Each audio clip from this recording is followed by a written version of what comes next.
Good day, viewers at home. My name is BlackAlbino. Today we are in the streets of Onitsha with one billionaire. Sir, I would like to know your name. 5 million. Sir, I mean your name. Oh, Prize. Your name. I forget. I even thought we are doing business. Okay. Let me start with my nickname. You can call me Ozofulin Yegon Osumeni. Okay. Otiafulego South. Yes. Otigbuinya na Umuri. Yes. Onwa no Hosara. Ndakokwa na Pomo Chendo. Yes. As a name mark on our man say. So, all you can afford the Biego Nagolo. Hey, Madili on your boy. Unubundi TV, I don't want to interview. Madi. Okay, so you're welcome to today's episode. Yes. Aina Ghana street by street, now discover people and what they do for a living. Okay. So I would like to know, what do you do for a living? If Nalofano Kanko, I am an importer. Iluna Sokoto line, main market, USM, Amana Wokena. I am the President General, the MDC, or Riri Oil and Gas. You don't mean it? I deal on oils too. Yeah. And we're about 1633 decking. And we're 16 na Obosi. 3-story building? Yes. We're 10 na Mpo. Wow. Go.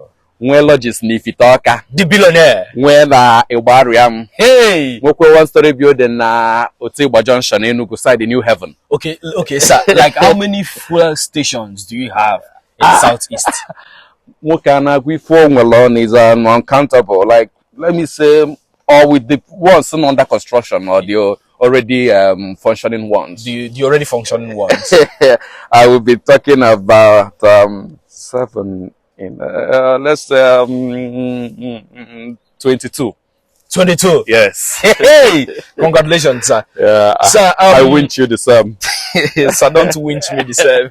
I wish you the same. Okay. Okay, sir. Apart from the story building in where? In Excuse, market. excuse me. Hello? The container Lutego. I want to carry more offload. Don't offload it yet until Friday when the mail Lute, okay? If Friday didn't come there, don't open the container. And on national TV in an MM interview. Meanwhile, all my sales girl 1 million. You send the Zalomon my account in a WhatsApp. Can balance the payment. All right. I think not 3 million. Okay, so like how many shops do you have in the main market? And we're about 5 shops now, Bogo. We're about 6 na Sokoto line. Okay. Line in them Porter. Like 6. Yeah, excuse me. Okay. Yeah. Hello? Udwa Komili. My own good friend. Oizio Injakam we metalo wem. Gekime. Kwuli ekwu odo wusukwa na na kwanni akwa bụ mi na WhatsApp keta abuno mepego platform. Onwekwa even je nwe meme mkpu ya na eri na abon. Sir, I na-eme interview, sir. Le nwayo na no kwa no business kan na miss you call miss a millions. Yes, akpialum ya efi na abu ko we no kwado ben emeza malify bu ndị club ye ji ejen. All right. So boadro mesem ga-akpọchie gazu o. And on national TV. Sir, if we don't tolerate it here, it's not accepted. My brother, when money is talking, you shut up. Okay, sir.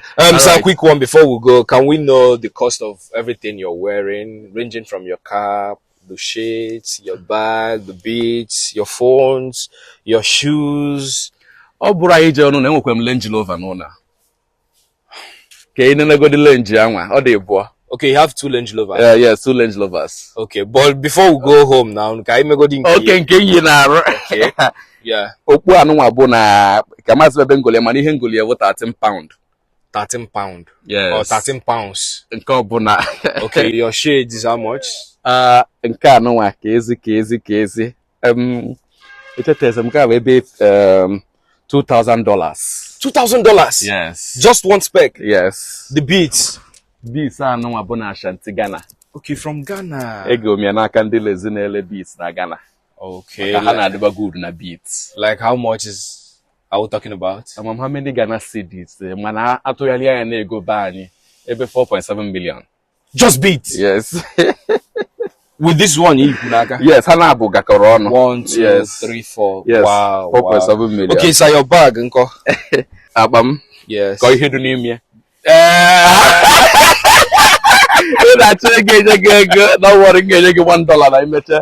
Okay, thank you very much. I God bless you. Yes. So, like, how much is the bag? The bag, no way. Excluding if it inside. Okay, about $20,000 can go, yeah. $20,000. Yes. Wow. Yes. Okay, how many phones are you using? Kita no we kwese mu no maka na tro midnight okay call am njijili so ibo putaba. Okay, like how many iPhone do you have? iPhone, enwere my iPhone na atọ. Enwere m Samsung mpiachi. Na abo. Okay. Phone Samsung kelekele ndị ọzọ zenwa. Ọ ka nkụ. Okay. Nke ọ bụ nle no na nke ọ bụ na compete eza call. The billionaire. The billionaire. So, okay, last one, the outfit and the shoe. We're gonna do aqua. Aye, echetezikwa m ọkwanụ my wife golo m nke a. On a Dubai? Abụrụ na ihe bụ Turkey. Okay. Mgbe nje for my friend the Dr. Money. Okay. Ya na Billy. Okay. Mana show bụ na Malaysia ka ngoli ya. Okay. Watago nwe my friend a na-akpọ Atomako. Okay. Onye nwa go putere m ya. The billionaire. The billionaire. On behalf of everybody, we appreciate you for sparing us your little time. I'm very, very, very busy. Yes. Area for business. We are joining. Thank you for a wonderful time. Yes. Next assurance next time I have no interview. I'm already the what of your building. Kwado kwe na kwado. Bulu no de camera biaba. But I research even nu yeli dofo. The billionaire. Thank you very much. All right. You're using $1 one. Me no no.